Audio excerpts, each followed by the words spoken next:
this is going to be a cracker. I'm pretty sure they're going to throw everything at this because they'll be desperate to make that final, which is a little later on this afternoon. And steaming through the back of Temple Island, it is Brooks that have got their bows ahead. Yes, that was a really ruthless start from the Oxford Brooks crew. They've lengthened out and they're keeping up that rate actually as they've just coming through to the booms here. Want to make sure that they can keep building on those seats against the Bath and Bristol crew. It's lengthening out now, giving a really long reach, coming up to the catch. Really nice placement from all of them there. As you see the drone footage overhead, you can see, and they've got the coxswain just gone past the bow ball, and Bath just keeping up that rate so they can try and keep up their pace in these early stages. It's not really what you want to be doing. Oxford Brooks keep on lengthening their lead at the moment. And the next semi-final of this event is Newcastle and Oxford Brooks University B. Then we have the semi-finals for a number of the junior events, the junior quads, junior double sculls, and the junior coxed fours. That's all coming up before 2 o'clock. Finals due to start at 2:20. As I look down, I see Oxford Brooks have a lead of a length.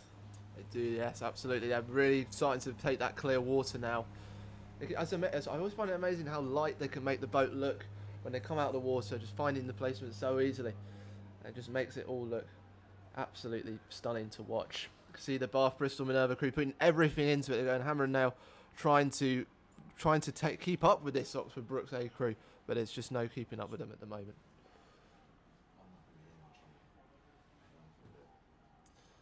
As you can see the drone coming into the regatta enclosure here. Lots of support for these crews, but Oxford Brooks keep on lengthening here. Might even be coming up to about 2 lengths on here as well.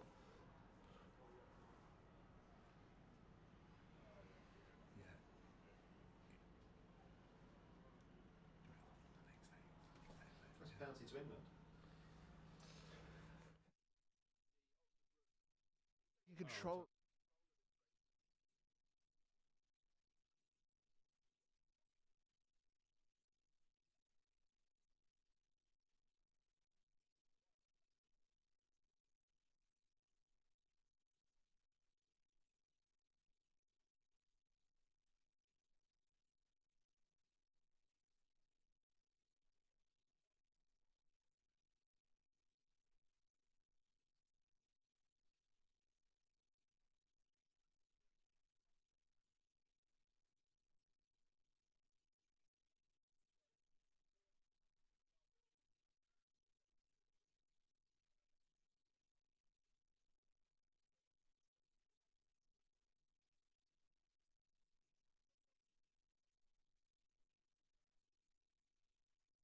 Very much.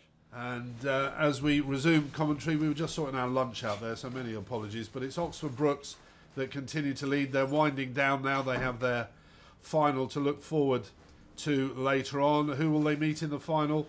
That to be decided, because on the start it is Newcastle University and the Oxford Brooks B crew. Absolutely. It's quite stunning to see how these Oxford Brooks crews can dominate these events here. Just having possibilities of A's and B's final seems to come round with every new moon, I think, pretty much. But it's absolutely fascinating to watch them. Just seeing the Bath Bristol composite go past there, but this has just been one crew taking this race all the time, and that is the Oxford Brooks A crew, just maintaining taking the race up a little bit just to make sure that they've definitely got that place in the final. I think that's pretty secure at the moment. So we're just having a look here. As I keep going on about the catchment, rowing's all about unity. For those of you who don't watch rowing that much, all about the best way to get efficiency out of the boat is to have everybody doing the same thing at the same time, and it's a very tricky thing to do, but these guys have it absolutely nailed down, as we've seen here. And there's Brooks crossing the line down by the chairman's enclosure at Remenham Club, so they'll look forward to final later on this afternoon, and they'll be very keen to see who they'll be up against. Will it be their fellow club mates from Oxford Brooks, Or will it be Newcastle? And they're off. Short, sharp strokes beginning to lengthen out, chucking loads of puddles down through the boat. And it's Newcastle that have got the very, very early advantage there, I would say. Absolutely, yeah. They've jumped out of the starts there. I think a lot of that has to do with the action that they've got going at the end of the stroke there. They're really pulling the backs through and getting as much time in the water as possible. The Oxford Brooks just a little bit delayed actually off the start there. It's already settled into a rhythm, maybe a bit early at the moment. So we'll see how this one pans out as they come through to the booms with what looks like, well, hopefully no errors, but we'll see how that pans out. Newcastle there looking very, very powerful, don't they? Absolutely. It's just what you want, especially in these Hudson boats as well. It's these types of crews that these boats will really perform for you. You want to see lots of power going in. You can really reach out and make the most of the water that's coming through. And that's exactly what they're doing here. It's a really, really great form that they've all got coming through. I'm loving the shoulder action from number 7 there as well. Really giving it everything that they've got to build on that lead that they picked up at the start. Yeah, and that's a length. As they approach us, that's a pretty healthy lead in an 8 at this stage of the 1500 metre course. Yeah, it's been something that we haven't really seen so much though in these early afternoon sort of races. It's very rare to see a crew get that much of a dominant start out of the blocks there. And it's something that could really set you up on this course especially. Of course, if you know at Henley it's only 2 crews, so it's very ruthless racing here. So a bit of shouting there as well for the crews. But yeah, as we were saying, very ruthless. You've only got one chance to go through. There's no seconds and thirds here. That's it. You've got to make the most of your opportunity. And that's exactly what Newcastle are doing.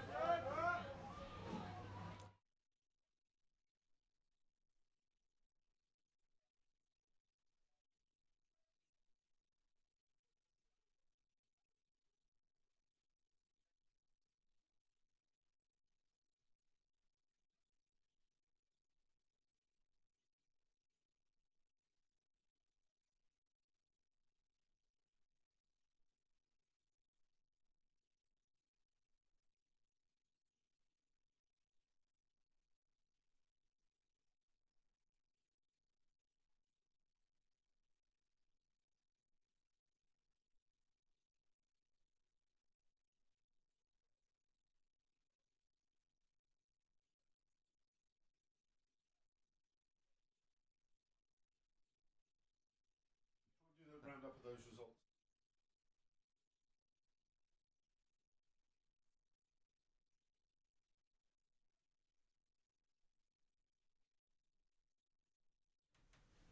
As you can see on the drone footage here, we're seeing the Newcastle crew and the Oxford Brooks B crew in these aspirational academic 8s coming through the regatta enclosure. And this has really been quite a race from Newcastle here. Yeah, unusual to see Brooks trailing. Most of the races you see Brooks in there out in front. Newcastle doing a job on them here, really. It's very neat, very tidy, very long and rangy as they come through the middle of the course. Brooks really got a job on their hands to get back on terms.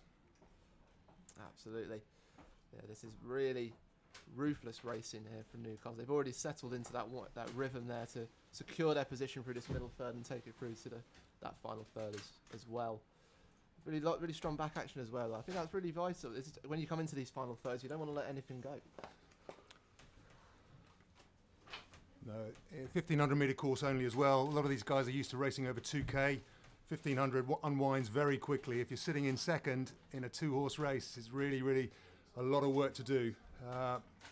Probably another 500 metres or so to go. Cacophony of noise down the far end as they come through the enclosures, etc. But Brooks really look as though they're not going to be able to pull this back and close the gap. Absolutely. Just looking at the bottom of your picture there, we can see lining up at the start line, we've got the junior Cox's quads. We've got Marlow on the Berkshire side, and we've got Latimer Upper School A on the Buckinghamshire side. Now this could be a really tasty encounter, I think, this one.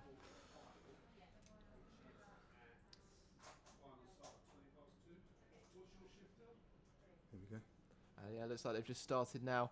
That was a really good start from Marlow. Just got the better of them off there. It's really important to get that good start, especially in these scenarios. Yeah, the disadvantage obviously of not having a Cox, if you slip behind, you really lose contact. So getting out in front is very important in these quads. Very high-speed boat, so you can control the race in front, change the boat speed very quickly. Sitting behind, you're at that disadvantage where you can't really see how far back you are. If you push, you can't really see the impact of that push on the crew in front. They can literally take control. Absolutely. We're looking at two very competent crews here.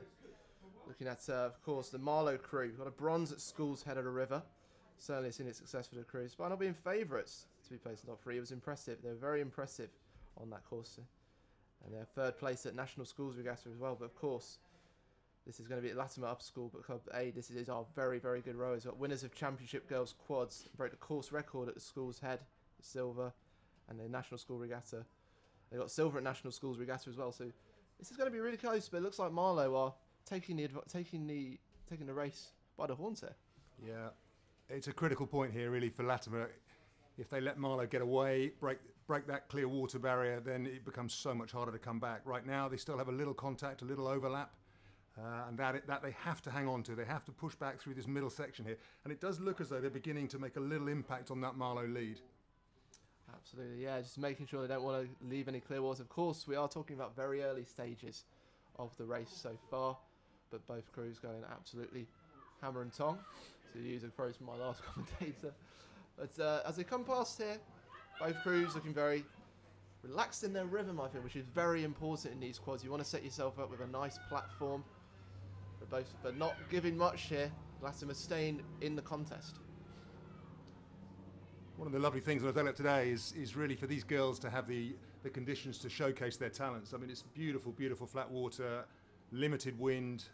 It's a perfect setup for them here, really. Absolutely, one of those very rare sunny British summers, I think. Down here at Henley Henley Women's Regatta, and just seeing the sun shine on us here on this glorious Sunday, which is quite fitting, I think.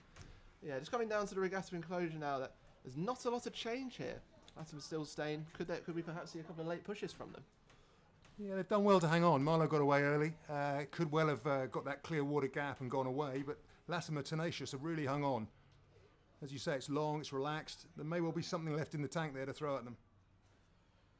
Absolutely. This is really enthralling racing here, but that is very close, Marlow, to the booms there. We've seen a couple of crews. We've had a couple of crashes before, and it nearly cost them there as well. I think Latimer have just taken that opportunity with the adjustment in steering. Yeah. So it can be very risky here on the booms. A lot of crews. I mean, it is thought about in steering, especially with these coxless quads as well. It's something really to be aware of. Latimer really pushing back. Absolutely.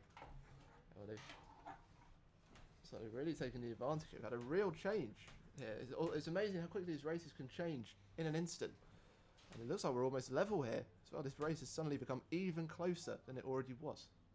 I think it takes some very cool heads sitting there a length down as the course unwinds ahead of you. And Latimer really under control there. Have just let Marlow go out and do their thing.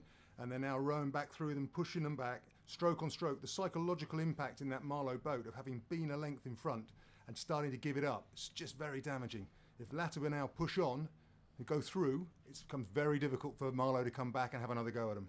Absolutely. I think we've just seen a burst. I mean, they've taken full opportunity there, really taking that catch and pushing it away, trying to make the most of the platform that they've built up for themselves. And you can see the rate's gone up from Marlow, but is the power there? I'm not so sure. At the bottom of your picture, we've just got the other junior coxless quads setting up there, and this is between Henley Rowing Club, who looked very impressive yesterday, against Headington School A, which looks to be a fascinating race.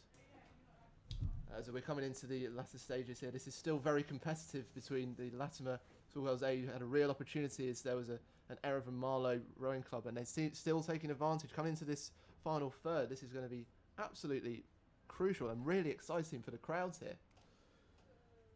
Yeah, very calm, mature heads in that Latimer boat to have rowed this race the way they have. It's been a very professional performance from them. And actually the blade work still in these latter stages, still very tidy and clean. Absolutely, yeah. So we've had a complete reversal of what we saw at the start of Semple Meadows. It was, just as they come across the finish line, complete reversal of what we saw there. And what a race that was. Yeah. It's amazing how it can all change in the space of 1,500 metres. Just as we wait for the second semi-finals to start, we're just going to give you a couple of results here. We've got race 3, 4, 6 in the championship doubles, and that was for and that was 4. As soon as I buy my race, the WPA Cup. That race was won by Leander Club against Nottingham. That was a very exciting race. Only won by 1 length. Time of 5 minutes and 29. Then race 347 after that, same event. That was the composite of Edinburgh, University of London. Lots of GB experience there against very plucky Headington, but it was by 3 lengths there and just didn't have enough. And we're just going to turn away from that. I'm going to come to the start. And Henley have just come out a really long, it's very different, very long start there from Henley. Yeah, the programme at Henley is very, very, very professional and polished. Headington are going to have a job on their hands. Again, another very, very good setup.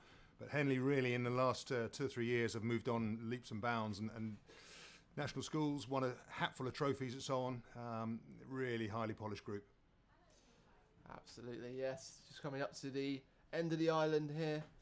Henley, Headington have stayed with them, but it's Henley that have got a really solid rhythm as we look at the drone footage here over the top of the course. Has been absolutely brilliant. I mean, what do you make of this, for having these footage here for us? It's fantastic. I think the technology that's moved on so much, the drone footage now makes it so much better for everyone at home. If you're watching on the internet, you get the full picture of the whole race. It's absolutely wonderful to see, and it gives a completely different perspective, I think. Just like you said, as we said, Henley looking already have come out into the middle of the course here, which is a very risky tactic. It's still very close to the Headington School crew in this junior Coxless quads, and it looks like they're going to face the Latimer Upper School A. It's going to be a really interesting final, whoever comes out of this. Yeah, I think it is. Yeah, Henley crew though, you can see the mid-race pace there. They come out quickly at the start. They've got the lead established. They've got a little bit of clear water. Now they can sit there. They've got the race by the scruff of the neck, and they can control it. Anything that is thrown at them from the guys behind, they can respond immediately and move that boat on. It's their own bit of water, their home water, so they know it like the back of their hand anyway. Absolutely, everything. It's such an advantage, I think, to have in this course, and you can see the very relaxed and long rhythm, which is so important in quads, especially. I think you've got the 8 blades in there. We've already mentioned about setting up that platform, and you can see the difference with the Headington crew, who just seem to be rushing a little bit up to that catch, and you can see them lifting the blade before it goes in, which can make all the difference, I think, in these types of races. Yeah, I mean, the quad is one of the fastest boats out there, and in order to row a boat of that speed well and quickly, you have to be technical, and everything has got to be moving beautifully together and perfectly smoothly. Any mistakes are magnified because of the speed of the boat. So it's not something you can hoof along. You've actually got to finesse it along and make it smooth, long, rangy and powerful. And combining that smoothness and that power to move these boats quickly is very difficult. Heads turned everywhere, even in the 8, as they come by in this enthralling race. That's Henley, very impressive, coming through. A lot of pause there, just trying to land the power down as they can keep going through the regatta enclosure, where there's lots of activity going on. Have you been down to the regatta enclosure? Yeah, I mean, again, so well supported. It's lovely to see the numbers out here. The weather clearly helps, but yeah, it's grown and grown. I mean, the last 10 years, you've seen the regatta, not just the support, but the level of professionality in the crews you see out there is just fantastic now. It really is. It's changed. It's moved on. Absolutely, yeah, this is my first Henley Women's today. And I was saying, some of the junior 16 quads down there you've seen there, unbelievably professional. I mean, matching some of these Henley crews and some of their competence and ability and the way they look down the course, which makes for fantastic racing for everybody on the course as well. And as we're just seeing a long shot here of the Henley crew against Headington A, this is really keeping us enthralled here. But as we're just in these, coming up towards the latter part of the race, I'll just share a couple more results we've had with you as well. This is the Aspirational Club Coxless Fours, which was the Leicester Trophy, sponsored by the Scott Investments Partnerships. That was won by, it's race 349, or 348, won by Vesta Rowing Club. That was a really exciting race over Mortlake. I've seen there was just a shame there was a bit of a collision there for 3 lengths, and it's on 5 minutes and 32. And then the other semi-final, 349, is won by Lee Rowing Club against Thames, and 1.5 lengths in a time of 5 minutes and 22. So really exciting racing we've seen here so far today. Yeah, Henley really consummate professionals here. Absolutely beautifully smooth. It's long, it's relaxed. Almost look effortless, really, in the way they've taken this race by the scruff of the neck.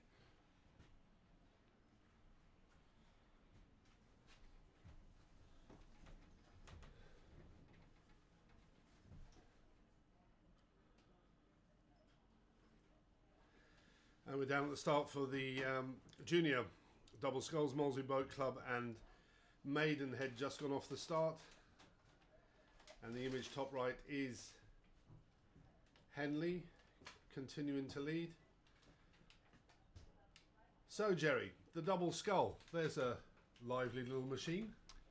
Yeah, again, I mean, talking about the quad and how you have to finesse the quad along, the doubles are very similar. It's not about you hoof along, it's about finessing and applying that power really smoothly and then allowing that boat to travel for you. As you release, you've got to allow it to travel. And if you get it right, it really will fly. The beauty of the little boats is that you can change the speed very quickly. So if you get in front and get that lead, you literally can control the race. So we are looking at Maidenhead, who are leading this, the first of the semi-finals, against Molesey.